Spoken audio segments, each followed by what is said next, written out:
संतप्त मानस शांत हों, जिनके गुणों के गान में वे वर्धमान महान जिन विचरे हमारे ध्यान में।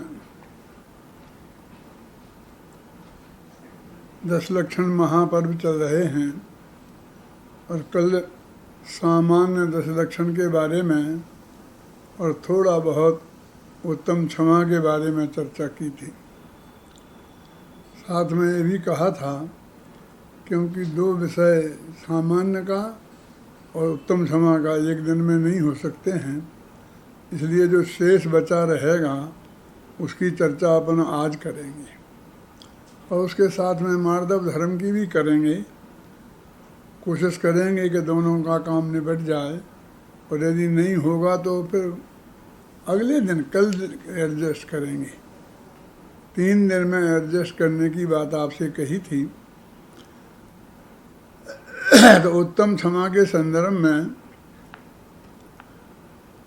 अधिकांश बातें सब हो गई थी, लेकिन मुख्य एक बात रह गई थी क्योंकि उसके बोलने में 10-15 मिनट से कम नहीं लगते हैं और इतना समय अपने पास नहीं था कि अपन उसको इतना एडजस्ट कर सकते।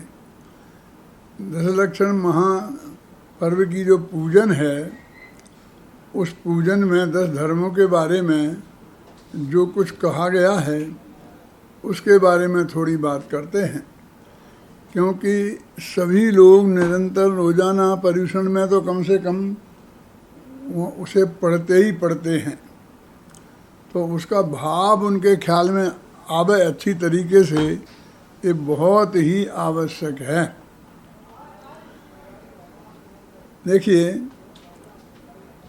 अतः पीड़ें दुष्ट अनेक, बांध मार बहुविधि करें, धरिए क्षमा विवेक, कोप न कीजे प्रीतिमा।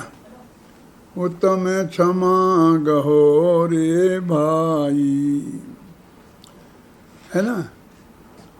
उत्तम क्षमा को हम अपने जीवन में ग्रहण करें, इस बात की वो बात बता रहे हैं कि उत्तम क्षमा को हमें धारण करना चाहिए, लेकिन कैसे, उसमें बहुत गहराई से जाकर के चर्चा की है।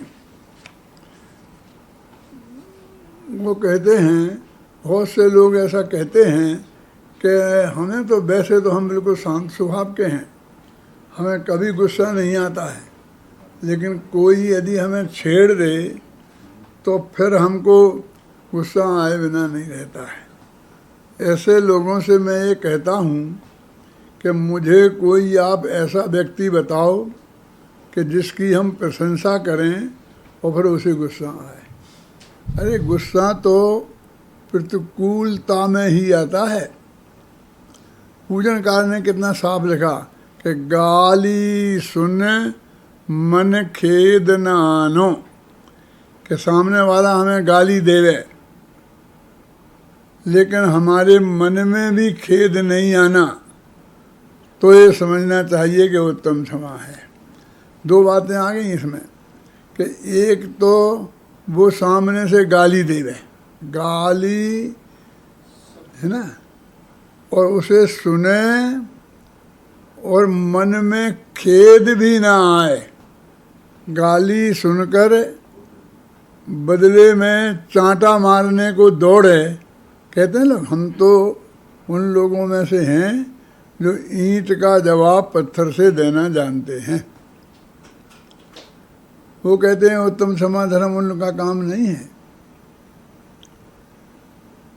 गाली सुने और मन में भी खेद ना आए, गाली सुनकर मारने दौड़े, ये तो काया की विकृति वाले लोग हैं।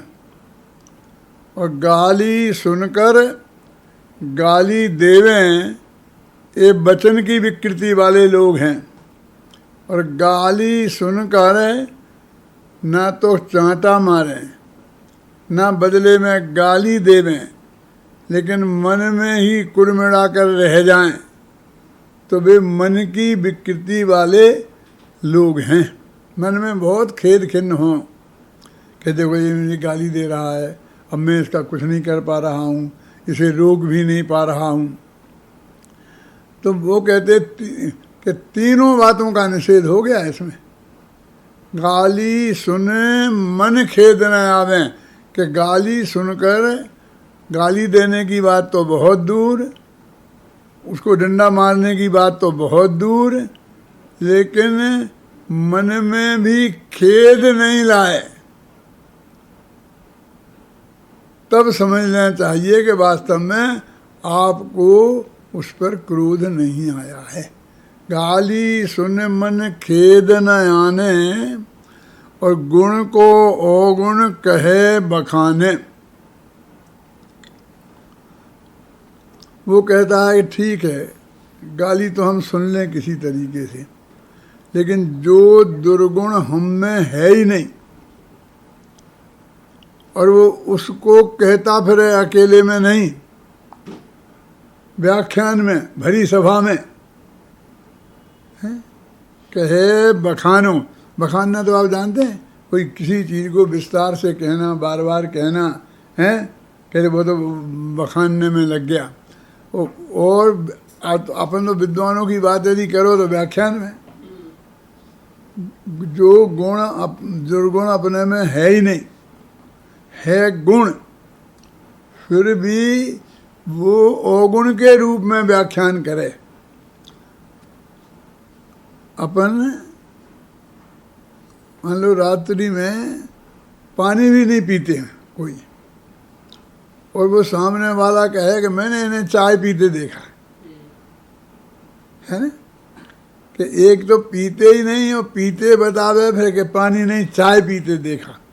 तो गुण को अवगुण और कहे बखानो, व्याख्यान में कहे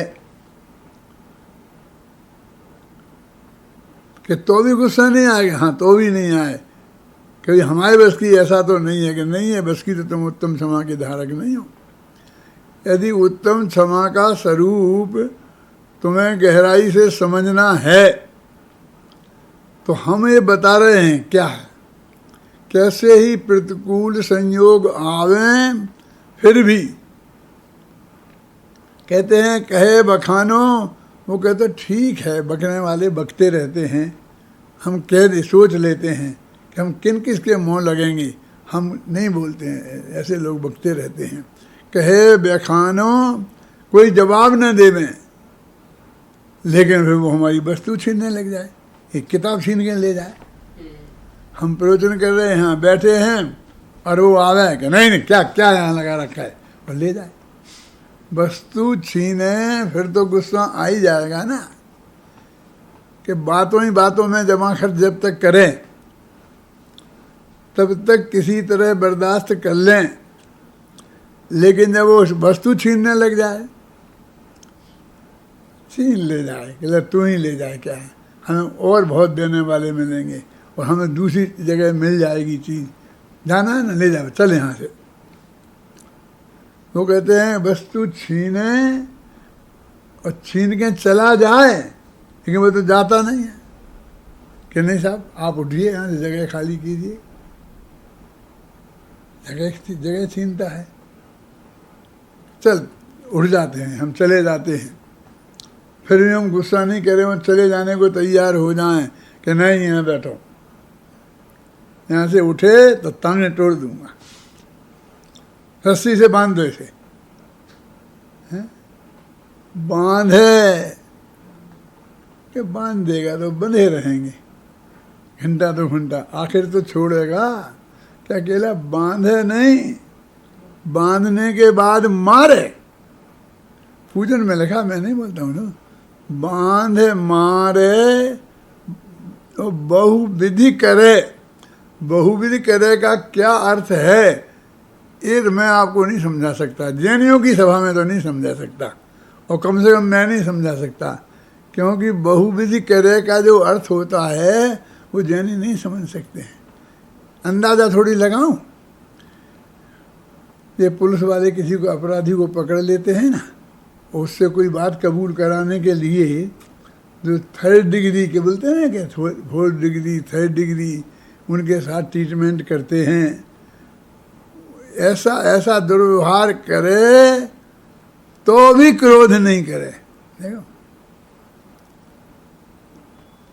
गाली सुन मन खेद न आने, गुण को ओगन कहे बखानो, कहिए बखानो वस्तु छीने, और बांधे और मारे और बहुविधि करे। अब बहुविधि करे का अर्थ मैंने आपको बताया कि जितनी तकलीफें वो दे सकता है उतनी तकलीफें देवे। खैर जो कुछ भी करेगा, घंटों में मार पीट लेगा, ले जाएगा, बांध देगा, करेगा। घर में डाकू आते हैं पुराने ज़माने में, तो वे ऐसा सब एक बातें काम करते थे, लेकिन फिर भी सुबह होने के पहले तो कम से कम भाग जाते थे। तो अपन समझते 2 घंटा काटने हैं और किसी तरह कट जाएंगे तो सुबह फिर मलहम पट्टी करेंगे, फिर जैसा होगा देखेंगे। लेकिन वो ऐसा जबरदस्त हो कि बांधे मारे और बहुविधि करे के बाद में घर से निकाले। कुछ लोग ऐसे होते ना, खासकर पुलिस वाले, राजा के आदमी कि अपने घर से ही निकाल देते हैं। टूर्नामेंट को कर दिया मैं, वो कहते चलो भाई कहीं चले जाएंगे, दूसरी जगह मजदूरी कर कर आके खा पी लेंगे, पाल लेंगे, जैसा होगा। जान छूटी तो लाख पाए। तो वो बांधे फिर मारे और बहुविधि करे, फिर घर से निकाले और फिर हाथ पैर तोड़ दे, तन बिदारे। इतनी दुर्दशा तुम्हारे साथ कोई करे कि फिर भी गुस्सा नहीं करना। इसका नाम उत्तम क्षमा है कि हाँ इसका नाम उत्तम क्षमा है, तो हमें नहीं चाहिए तुम्हारा उत्तम क्षमा।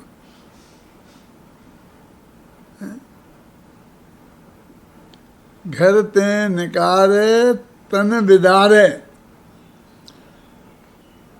फिर भी कुछ ना बोले, इतना तो हो सकता है, क्योंकि बोलता है तो फिर और पिटाई होती है, और ज़्यादा होती है।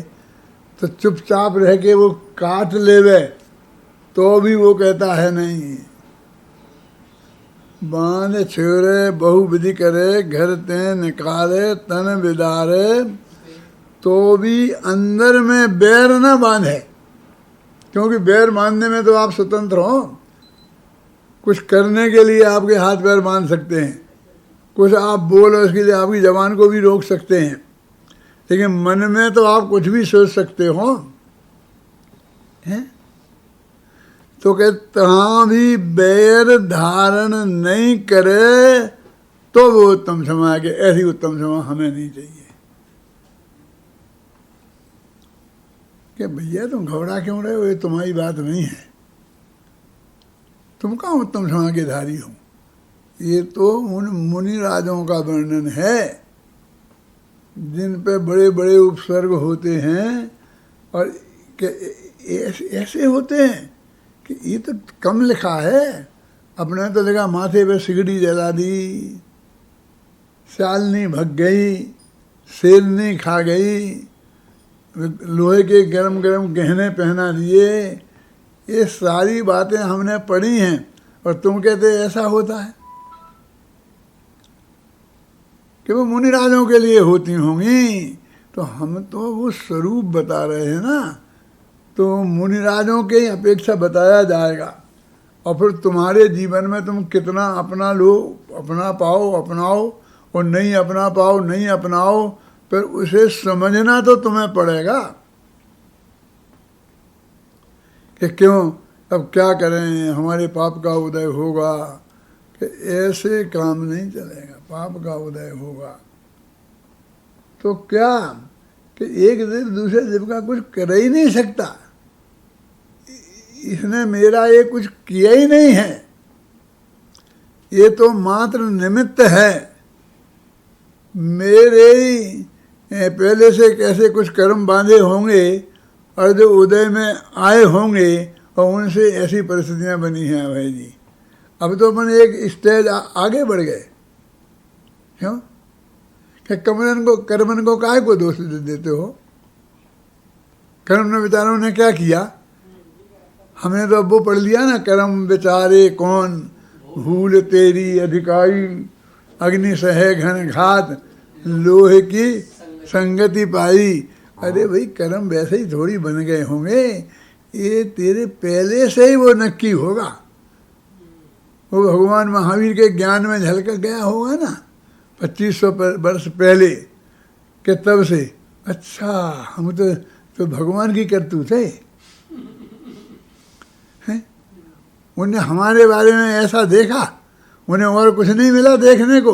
अरे भाई उनने तो ऐसा तेरा होना था, तो उनके तो ज्ञान में झलका। तो वो कहते हैं कि नहीं देखते तो, कि यही तो दिक्कत है कि उन्हें नहीं देखने की सुविधा नहीं है। केवल ज्ञान का स्वरूप समझते हो? इस बात को हमारे लोग जो बड़े बड़े सर्वज्ञता के वादी हैं, बड़े बड़े विद्वान हैं, वे उनको भी ये बात ख्याल में नहीं आती है कि जो भी सर्वज्ञ भगवान हैं उनको नहीं जानने की सुविधा नहीं है। तो जानना पड़ेगा कि हाँ जानना पड़ेगा, तो फिर उनको हाथ में थोड़ा कुछ ठीक करना रहना चाहिए कि ठीक करना नहीं है। दो क्या क्या कह रहे कि वस्तु का स्वरूप जैसा है भाई कुमार जी, वैसा तुम एक दफे समझ लो, तो एक दफे तो कह दो हमें नहीं स्वीकार करना, हमें नहीं मानना। ऐसा कहेगा वस्तु का स्वरूप है?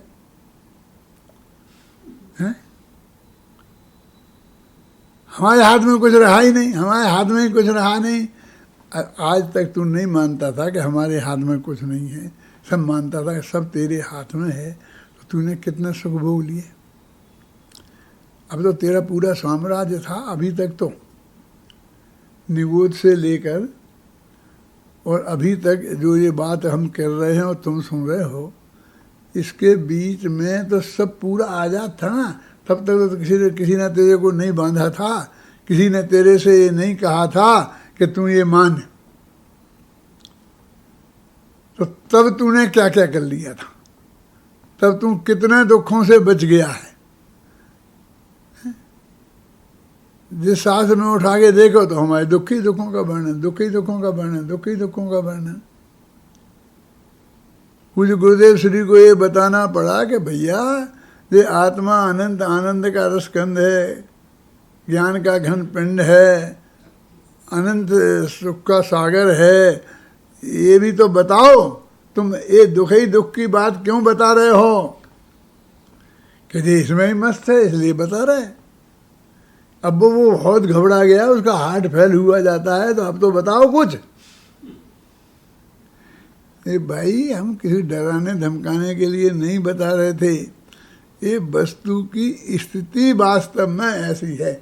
हमारी दिक्कत ये है, मेरे सारे विद्वान भाइयों से मैं ये कहना चाहता हूँ, ये तो हमारे विद्यार्थी तो शायद समझते ही हैं, मैं तो बाकी के जो हमारे बराबरी के विद्वान हैं, और बराबरी माने उम्र के, वैसे तो हमारे विद्यार्थी भी हमसे बड़े बड़े विद्वान हैं, क्या मैंने उम्र से भी, तो उनसे भी मैं कहना चाहता हूँ कि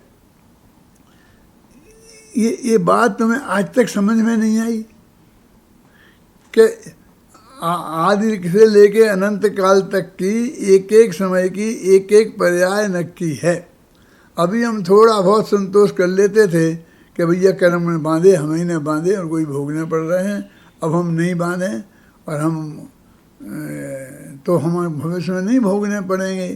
फिर वो कहता है नहीं नहीं साहब, अकेले इतनी सुविधा मिले कि भविष्य में नहीं भोगना पड़े, उस भाव हमें बात नहीं पोसाती है। तो क्या करना है कि अभी जो ये हो गया है ना, इसमें ही कुछ फेर फार करने की सुविधा मिलनी चाहिए। कुछ ना कुछ कमीशन तो मिलना चाहिए ना, कुछ ना कुछ तो मिलना चाहिए कि साहब उसमें तो नहीं मिलता तो हमें स्वीकार नहीं। तो तुझे क्या स्वीकार है? यदि हम तेरी स्वीकृति पूर्वक वस्तु के स्वरूप का प्रतिपादन करने लग जाएं तो एक भी सत्य बात स्वीकार नहीं कह नहीं पाएंगे।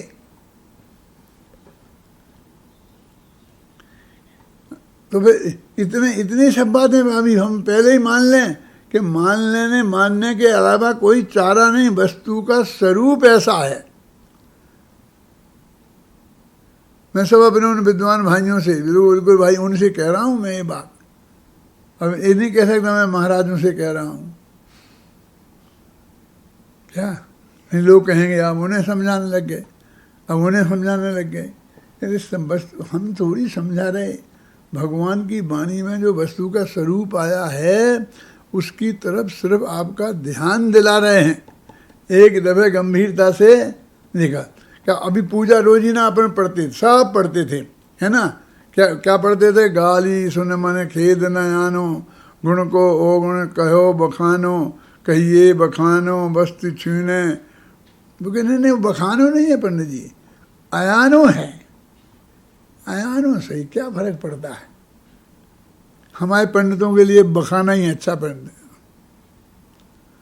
क्योंकि हम बहुत व्याख्यान में कहते हैं ना, कहते हैं इसलिए। अयानो माने कोई ज़्यादा फर्क नहीं है, अयानो माने दूसरे लोग, कहिए अयानो। तो कहते ऐसे ऐसे संयोग लोक में बन सकते हैं कि ऐसे संयोग, और वो भी अनादि से, और हमारे भगवान के ज्ञान में झलक गए। हमने कभी उन्हें नक्की नहीं किया, हमने कोई पाप नहीं किया। जरा ये सोचना, अभय जी आपसे कह रहा हूँ मैं खास, ये सोचना कि कभी ऐसा विकल्प बने कि हम ऐसा क्यों हो गया, ऐसा क्यों करना होना चाहिए।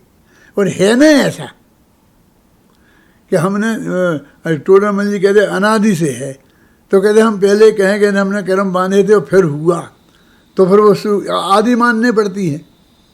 तो अनादि से है और कौन अकारण है, सकारण मानना पड़ रहा है, तो हम उस कारण से हम बच जाएंगे।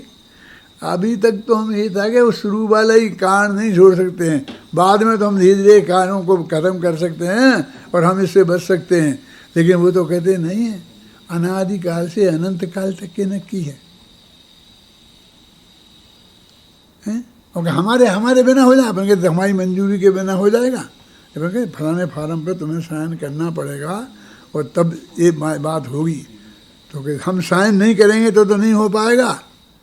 कि नहीं यही तो बात नहीं है कि तुम साइन नहीं करोगे, ये बात नहीं है।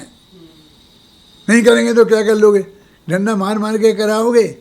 यही तो दिक्कत है कि डंडा मार के भी नहीं कराना पड़ेंगे, तुम आ करके अपने आप करोगे। ख्याल में आई ना? सोचना, जो मैं आपसे बातें कह रहा हूँ आपको शायद अटपटी लग रही हूँ, लेकिन ये वस्तु स्थिति है कि नहीं, जो तत्व ज्ञान पूज्य गुरुदेव जी ने अपन को सिखाया है और जो हमारे रोम रोम में बस गया है ना। हम ये कल्पना ही नहीं कर सकते हैं कि हम उसको इनकार कर दें। अरे उसी का अर्थ कर रहे हैं, वही चीज कि वो कहते कि ये तो हमने मुनियों के धर्म का स्वरूप बताया है कि उनकी ऐसी स्थिति होती है। तो वो कहते अच्छा उनकी है, हमारी तो नहीं। इस तरह से भागने को होता है। तुझे मुनि नहीं बनना है, तुझे मोक्ष नहीं जाना है, तुझे उस रास्ते से नहीं गुजरना है।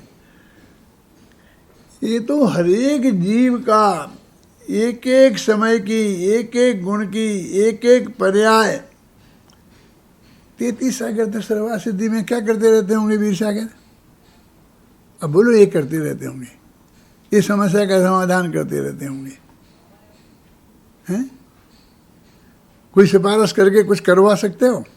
है तुम्हारे हाथ में कुछ? हैं? देखो, यदि करा सकते होते तो तुम अपने विद्यार्थियों को नहीं कराते, हमारा तो कराते हैं। हम तो तुम्हारे गुरुजी हैं, कराते कि नहीं कराते? लेकिन भाई साहब के वस्तु की स्थिति ये है, वो ये बता रहे हैं गाली देख सुन मन खेद न आनो, गुण को अवगुण कहो अयानो। मन में भी खेद खिन्न नहीं हो, कहते मारे और रोने नहीं दे।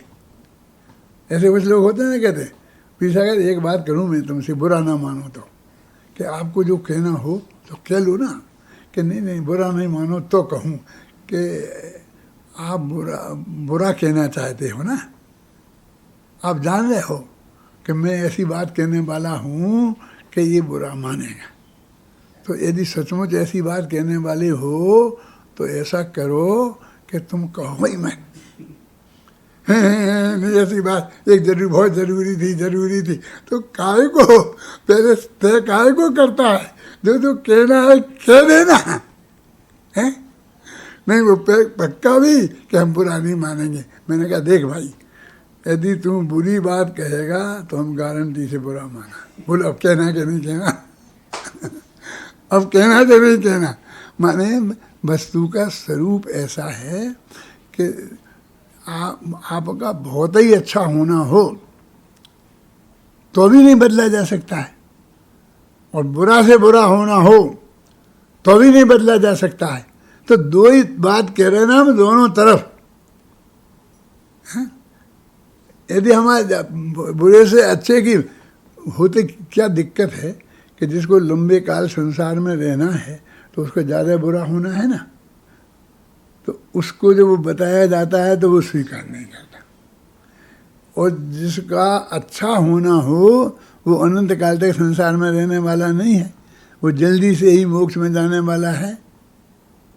कभी कभी मैं सोचता हूँ कि राजा शरण्यक जब भगवान महावीर के दरबार में बैठे होंगे हैं, श्राप को उत्तम बन के हैं, चारों तरफ देखते होंगे कि देखो मैं श्राप को उत्तम है, सबसे महान, सब देख करके हैं, तब भरी सभा में महावीर की दिव्य ध्वनि में ये आया होगा, नहीं तो दीवारों में तो आता ही था कि ये मर के पहले नरक में जाने वाले हों। और उन्हें भी दिखाई देता होगा कि नहीं देखा होगा, तब उन्हें कैसा लगता हो। बोलो गंभीरता से विचार करो, मोटा नहीं, कैसा लगता होगा कि ये नरक में जाएगा और कोई उपाय नहीं है, और मेरे लिए बहुत प्रिय है लेकिन मैं इसे बचा नहीं सकता किसी कीमत पर, हैं? बहुत दुखी हुए होंगे। और फिर अगले ही क्षण कहा होगा कि नहीं घबराओ नहीं, बस 84,000 वर्ष, और उसके बाद आगे तीर्थंकर अधिरीकृत सर्वलोकम, जिसने सारी दुनिया को नीचे कर दिया है, ऐसा तीर्थंकर पद तेरे को प्राप्त होने वाला है। तो फिर कैसा आनंद आ गया होगा। क्यों? एक क्षण नरक और एक क्षण में इधर। अब उसमें ना उसमें कोई फेरफार, कैसा भी तीर्थंकर में इसमें से कुछ कम करवा दो माल और उधर कुछ कम करवा दो तकलीफ, कि नहीं वहाँ वो जो होगा उसमें रंच मात्र भी फेरफार नहीं, और इसके बाद में भी रंच मात्र भी फेरफार नहीं। मैं इस निष्कर्ष पर पहुँचा हूँ कि कैसा लगा होगा राजा शरण्यक को, कि बिल्कुल सहज, मेरी जो है ना अभी सहजता, मुझे तो उसी की शरण दिखी। वो बात सुनी तो उसे एकदम सहज स्वीकार कर लिया, ये बात सुनी तो इसे सहज स्वीकार कर लिया। श्रद्धा के लेवल पर, चारित्र के लेवल में आँख में आंसू भी आ सकते हैं, चेहरे पर मुस्कुराहट भी आ सकती है, वो चारित्र के लेवल पर कुछ भी हो सकता है। लेकिन श्रद्धा के लेवल पर कि इसमें कोई परिवर्तन संभव नहीं है, और काम तो श्रद्धा से शुरू होना है। बोलो हम में है ऐसी ताकत? सम्यक दर्शन प्राप्त करने के लिए चाहिए, ऐसा नहीं केवल ज्ञान प्राप्त करने के लिए इतनी ताकत चाहिए। ऐसी मनोवृत्ति, ऐसी अंदर की पक्की श्रद्धा, तो सम्यक दर्शन पहले समय में जो होता है ना सम्यक दर्शन, अबे जी निकालना कोई शास्त्र में से कोशिश करके, कब निकालोगे? फिर तुम भी तो हो गए होगे 60-65 के, हैं? किनारे आ गए होगे ना, नहीं तो आ जाओ, क्या फर्क पड़ता है। ये 10-35 वर्ष कोई कीमत नहीं रखते हैं, ऐसे एक क्षण में निकल जाते, ऐसे निकल जाने की बात चीज़ है। लेकिन ये जो मैं परम सत्य की तरफ आप सबका ध्यान आकर्षित कर रहा हूँ, आप सोचो कि क्या है इसमें, इसमें कुछ दम है कि बस मैं ही कुछ दिमाग मेरा कुछ खराब हो गया है?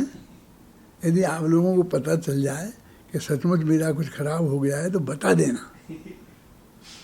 मैं कोई बुरा बुरा मानने वाला नहीं हूँ क्या। और यदि नहीं लगे और मेरी बात आपको सही लगे तो आप अपना कल्याण कर लेना, और क्या कर सकता हूँ, हैं? ये वस्तु की स्थिति है।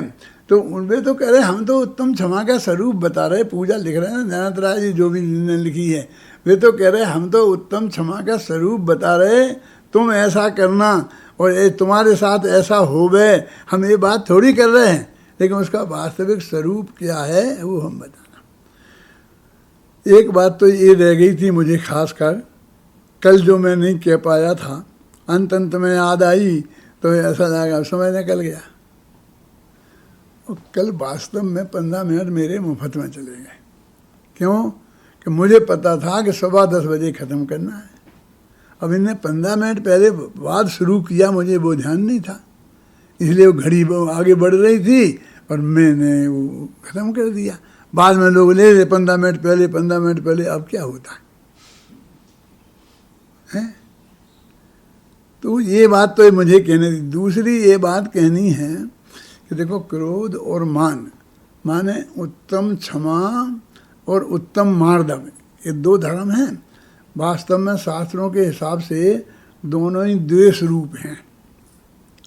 क्रोध और मान दोनों ही कसाएं द्वेष रूप हैं। जितने जिनमें एक रूपता उनमें है, ऐसी एक रूपता उनके अभाव में होने वाले उत्तम क्षमा और मार्दव धर्म में भी है। लेकिन फंडामेंटल अंतर भी है।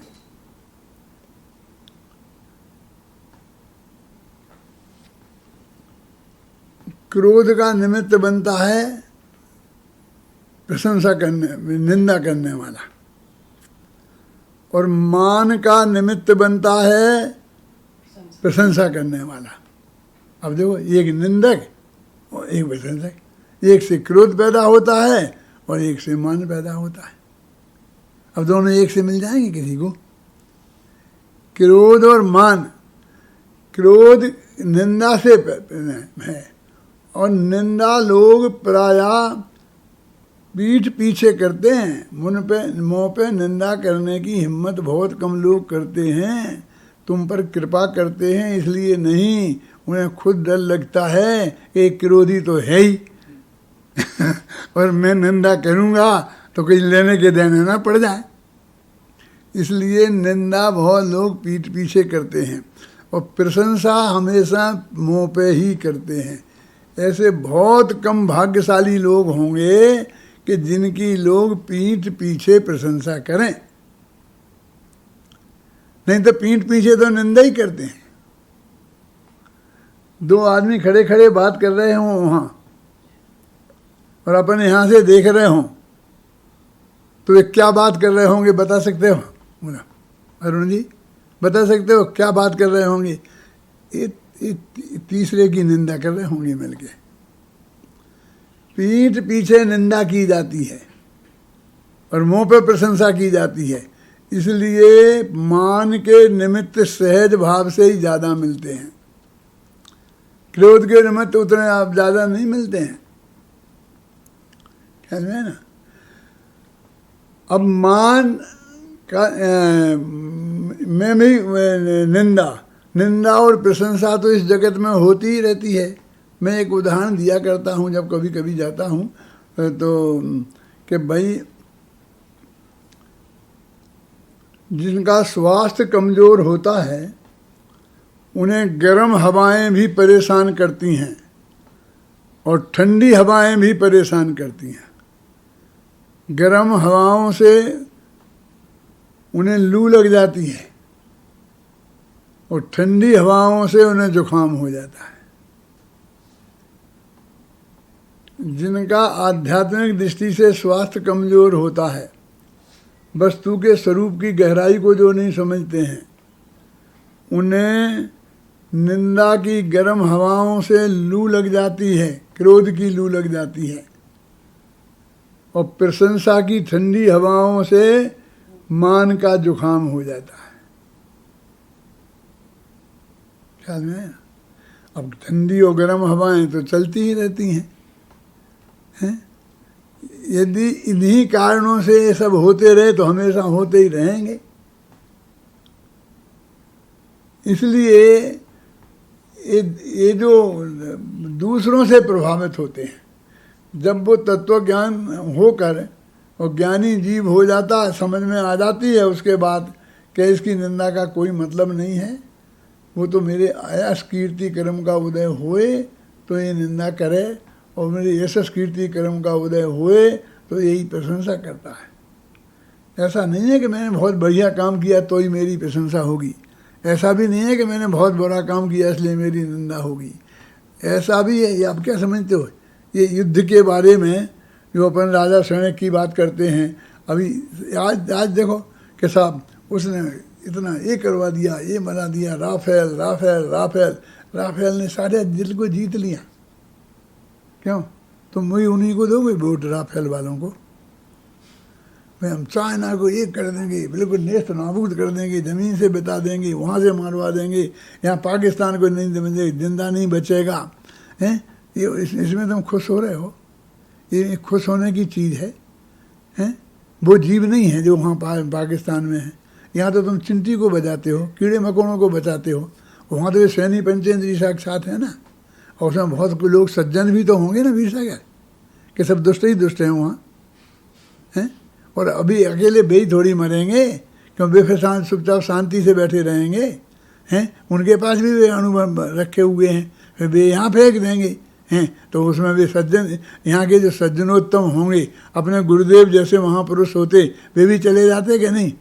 और अपन भी चले जाएंगे ना, इनसे अपन बच जाएंगे क्या? माने ये सारी अनुकूल प्रतिकूलताएं तो इस जगत में निरंतर विद्यमान ही हैं। ख्याल में? वो कहते हैं ये इसका ये विचार करके गंभीरता से कि अनुकूल और प्रतिकूल निमित्त तो निरंतर मिलते ही रहेंगे, तो ये क्रोधमान ही निरंतर करता रहेगा और कोई बात नहीं है। देखिए रावण है ना, रावण मनुष्य गति में सबसे ज़्यादा मान होता है।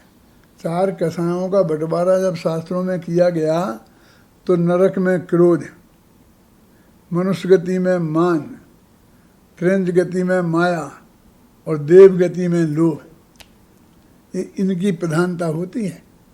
तो मनुष्य गति में सहज ही मान की प्रधानता होती है। रावण जो नरक गया है ना, तो क्यों गया? सारी दुनिया कहती है कि रावण इसलिए नरक गया क्योंकि उसने सीता का अपहरण किया था। जैन रामायण पद्म पुराण नहीं कहता है कि सीता की इज्जत खराब की थी, इसकी वजह से वो नरक गया है। तो सीता की इज्जत तो सुरक्षित थी और अग्नि परीक्षा से ये बात सिद्ध हो गई थी, तो उस पर तो हाथ नहीं लगाया उसने, हैं। अब वो तुम्हारा अपराध तो सिद्ध ही नहीं हुआ है, तो नरक क्यों गया था? तो क्यों गया था? एक दिन की घटना है कि रावण के हृदय में ऐसा भाव आया कि राम तो बहुत अच्छा आदमी है, लक्ष्मण ज़रा चालाक है, मैं सीता को जैसे अपनी बेटी को विदा करते हैं ना घर से, राम के साथ इस तरह से विदा करूँगा। क्या सीता को विदा करूँगा? तो उसने ये बात किसी से नहीं कह करके मंदोदरी से कही। कौन से साथ में लिखी? किसी को नहीं पूछता है? जो मैं लिखूंगा ना उस शास्त्र में, अरे पद्म पुराण में लिखी, पद्म पुराण में जो घटना बता रहा हूँ मैं, सच्ची घटना, कि उन मंदोदरी ने कही कि मंदोदरी से रावण ने कि मैं ऐसे उसे विदा करूँगा। तो उसने कहा, इनका तो मन बदल गया, काम हो गया, अभी वो किस दिन की बात है? जिस दिन युद्ध में इंद्रजीत और कुंभकर्ण को लक्ष्मण ने नागपाश बाण में बांध करके अपनी कैद में डाल दिया था। पद्म पुराण में पढ़ना, उस दिन की घटना है। तो मंदोदरी बोली, हाँ मैं अभी जाती हूँ और राम को सीता दे करके और अब इंद्रजीत को और कुंभकर्ण को छुड़ा के ले आते। क्या इतना कहा तो रावण एकदम गुस्से में आ गया, क्या भक्ति है?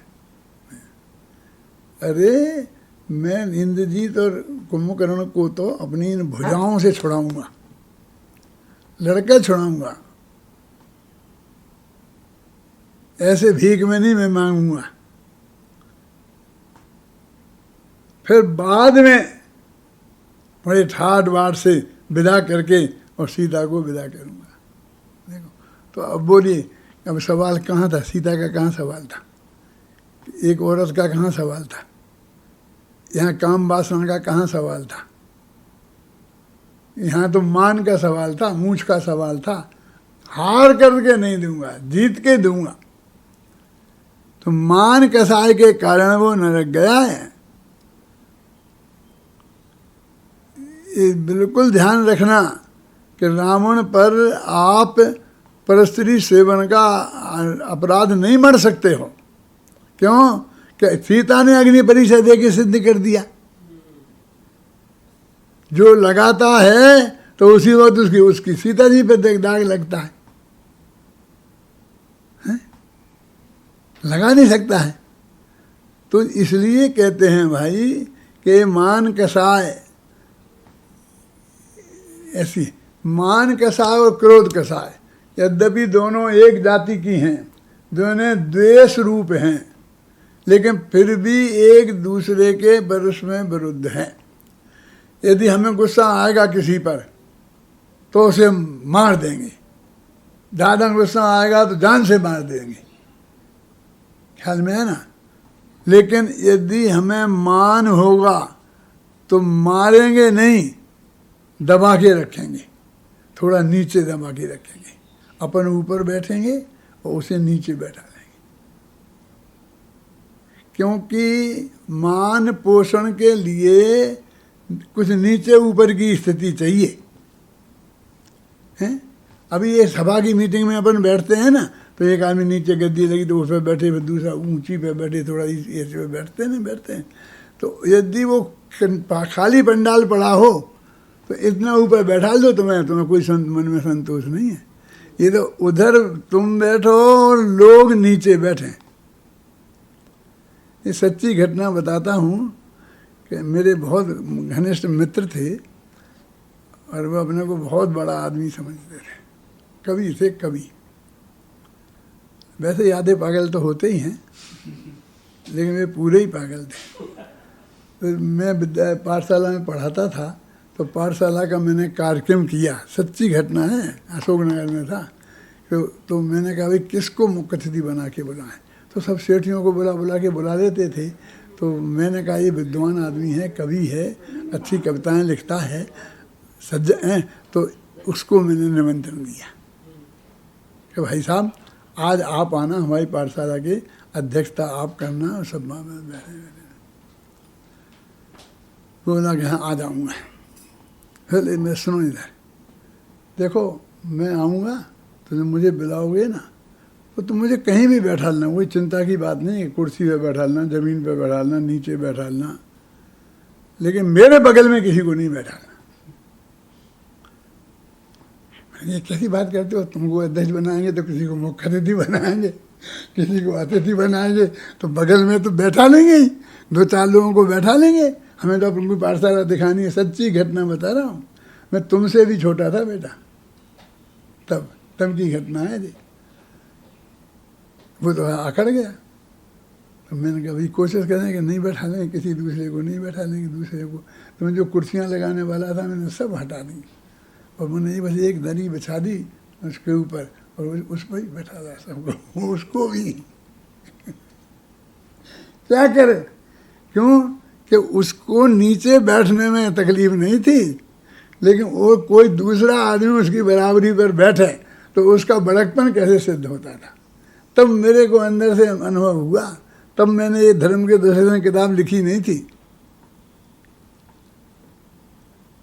लेकिन एक उदाहरण मेरे लिए मिल गया था, लिखने वाला था क्या कि आदमी किस तरह से वो मान के माध्यम से और वो अपनी बात को वो करना चाहता है।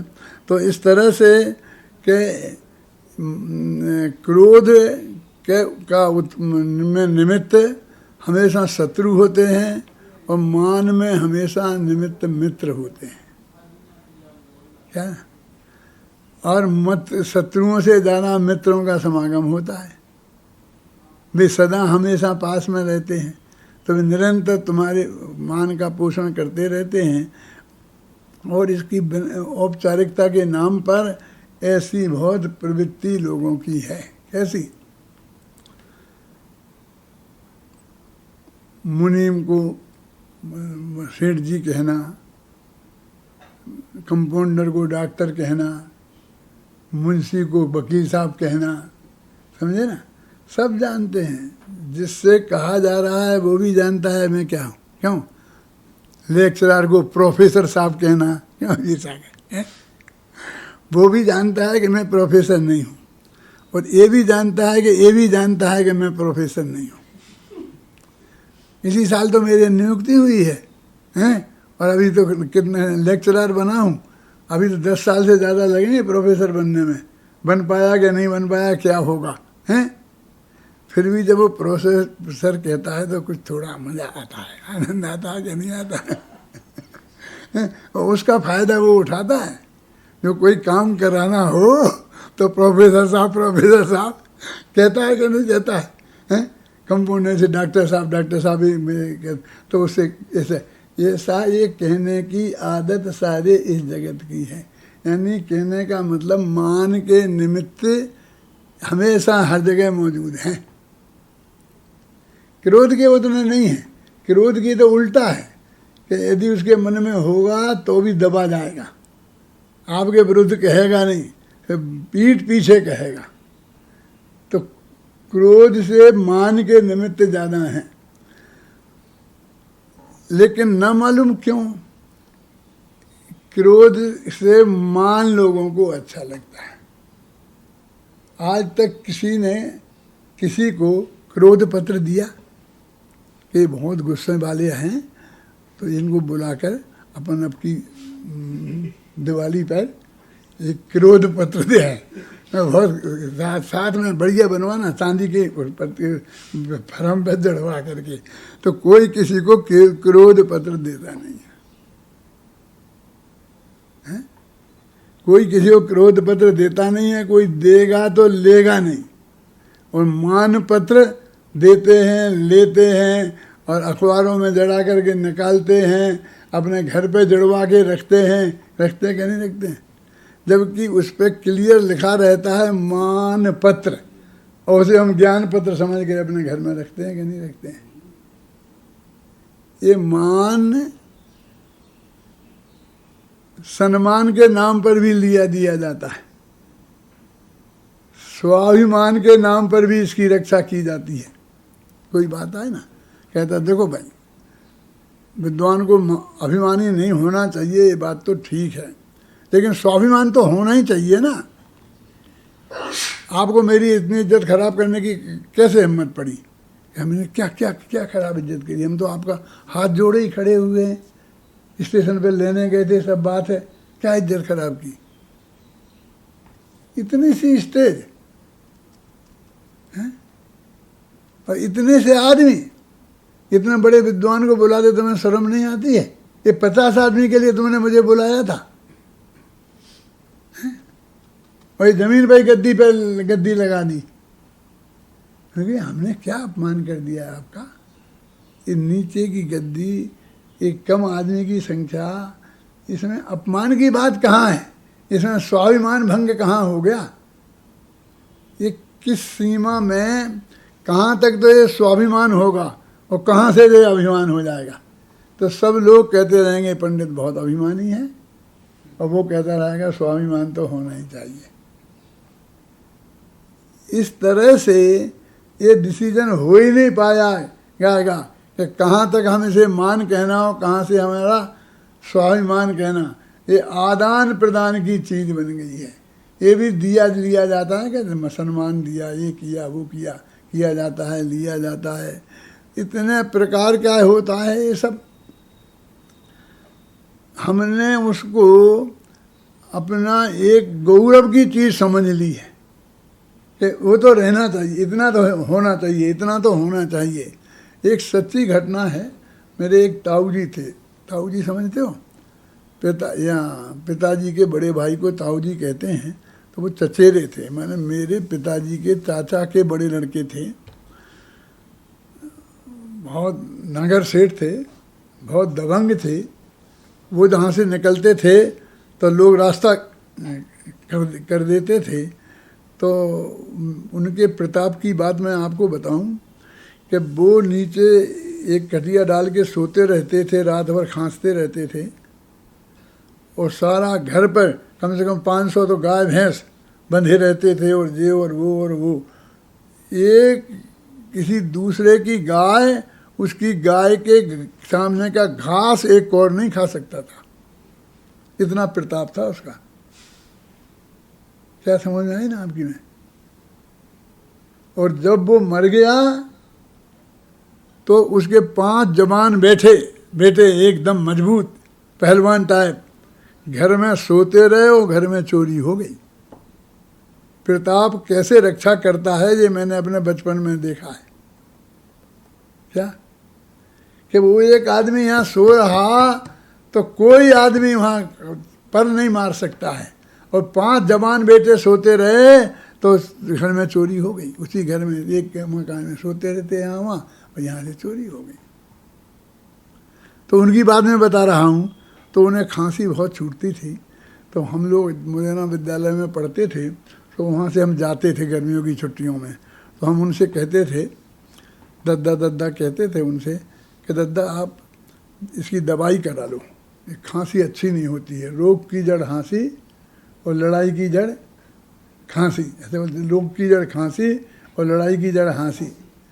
तो बोले नहीं बेटा तुम समझते नहीं हो। क्या नहीं समझते हैं कि बड़े घर में इतनी खांसी चाहिए। उनके 5 बेटे थे, 5 बहुएं थीं, और पोते नाती के लेन लग रही थी। अब आजकल 1-2 करते हैं तुम लोग पैदा, पहले तो 1 के 10 से कम तो कोई सीखे होते ही नहीं थे। क्या तो वो वहाँ पर मैं क्या कह रहा था, उन्हें खांसी का इलाज करा लो। तो घरे घर में जाओ तो खांसते जाओ, तो बहू बेटी बैठी हो ना तो पर्दा कर लेती है। पुराने ज़माने में पर्दा कर लेते थे, बैठे रहते थे, लेटे नहीं रह सकती थी, ऐसे नहीं रह सकती थी, बहुत मर्यादा होती थी। तो बोले घर में खांसते खगारते जाओ तो सब सावधान हो जाते हैं। तो मैंने कहा ऐसा करना कि खांसने के लिए, बहुओं की मर्यादा के लिए नकली खांस लेना, लेकिन असली खांसी का इलाज करा लो, नहीं तो तपेदिक हो जाएगा। नहीं इतनी खांसी तो हमें चाहिए। तो मैं कहता हूँ कि जिस आदमी ने उस खांसी को उपादेय मान लिया, उसको गारंटी से तपेदिक होने वाला है। जिसने से क्रोध मान को थोड़ा उपादेय मान लिया, इतना तो चाहिए, थोड़ा गुस्सा तो चाहिए, नहीं तो घर में बच्चे सुनते ही नहीं है कोई किसी की, हैं। फिर अपन जाएं तो डरते हुए निकल जाएं, कोई को मालूम तो पड़े कोई निकला है। तो इस तरह जिन्होंने क्रोध मान कसायों को भी उपादेय मान लिया है। ये इज्जत के लिए मान चाहिए, और अनुशासन प्रशासन के लिए क्रोध चाहिए। उनको उपादेय मान लिया है तो वे कभी नहीं छोड़ सकते हैं। ये क्रोध और मान वास्तव में हमें तो स्वरूप समझना है। स्वरूप समझना का मतलब समझे ना, कि क्रोध कैसे पैदा होता है, कैसे नष्ट होता है, कैसे उसका अभाव होता है, मान कैसे पैदा होता है। क्या हमने अभी दूसरों को कारण क्रोध और मान का कारण दूसरों को मान रखा है, तो वास्तव में इनका कोई दूसरा नहीं है, हमारी स्वयं की योग्यता से ही होता है। निमित्त कोई भी हो जाए, टोडरमल ने तो इसका जवाब लिखा है ना कि जब तत्व ज्ञान का अभ्यास नहीं होता है और हम पर पदार्थों को इष्ट और अनिष्ट मानते हैं, तो फिर उनको हमें क्रोध पैदा होता है। जब हम पदार्थों को अपना मानते हैं और उससे तो मान पैदा होता है। जब तत्व ज्ञान के अभ्यास से हमको ये पता चल जाता है कि कोई भी पदार्थ इष्ट नहीं है, कोई भी पदार्थ अनिष्ट नहीं है, तो क्रोध आदि अपने आप पैदा नहीं होते हैं। तो हमें तो वस्तु का सच्चा स्वरूप समझकर ख्याल में समझना है, और उससे ही ये कसाएँ खत्म होंगी।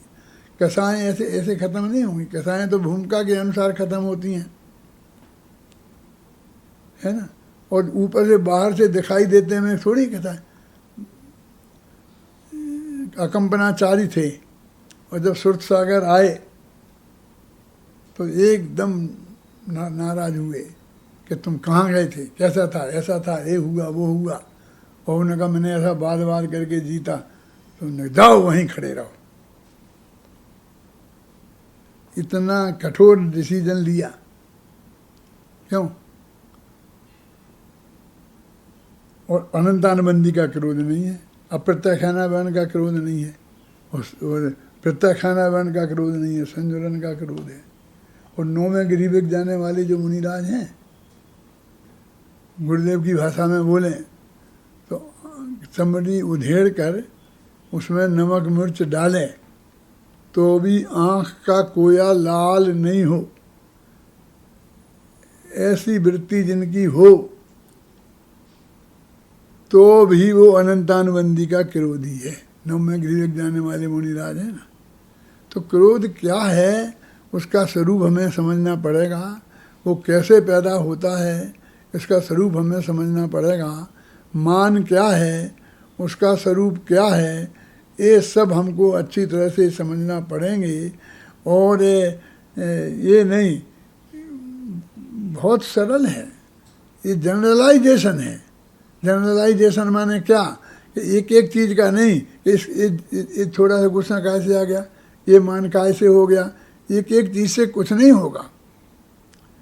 कोई जो मान के लिए मैं ऐसा बोलता हूँ कि सभी आत्मा समान हैं, तो हमने समान में से सान छोड़ दिया और मान रख लिया। यदि हम समानता के सिद्धांत को अपना लेंगे तो मान खत्म हो जाए। कोई छोटा बड़ा नहीं है, सभी समान हैं, तो किसके सामने मान करना, है ना। बाह्य पदार्थों के संयोग से मान नहीं होता है, मान तो उसे अपना मानने से होता है। संयोग तो कितने भी विद्वान रहते हैं, चक्रवर्ती के संयोग रहते हैं कि नहीं रहते हैं। जितना चक्रवर्ती के संयोग रहते हैं, और यदि वो सहायक सम्यक दृष्टि है तो उसको अनंतानुबंधी का मान नहीं है। मैं ये कहेंगे वो उसे अपनी नहीं मानता है, अपनी उनमें नहीं मानता है, उसे हाथ लगा के तो देख लो।